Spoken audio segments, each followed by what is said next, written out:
সুরাটি শুধু শোনার দ্বারাই সকল অপূর্ণ কাজ পূর্ণ হয়ে যায়, সকল পেরেশানি দূর হয়ে যায় এবং মনের সকল ইচ্ছা আকাঙ্ক্ষা পূরণ হয়ে যায়। এই সুরাটি শুনতে শুনতে আপনারা মনে মনে যেটাই চিন্তা করবেন সেটাই কবুল হবে ইনশাআল্লাহ।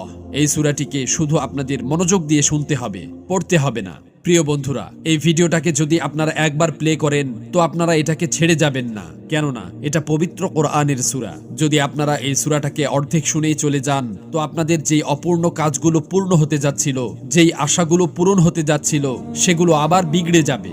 আমি শুধু আপনাদেরকে সতর্ক করলাম, যদি আপনারা এটাকে অর্ধেক না শুনেই চলে যান তো সেটার দায়ভার একান্তই আপনাদের নিজের।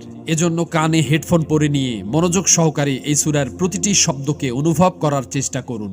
ইনশাআল্লাহ প্রতিটা শব্দের বিনিময়ে আপনাদের চাওয়া পাওয়াগুলো পূরণ হতে থাকবে। আপনারা শুধু মনে মনে আপনাদের যে ইচ্ছা আকাঙ্ক্ষা এবং হাজত রয়েছে সেগুলো চিন্তা করতে থাকুন। ইনশাআল্লাহ এই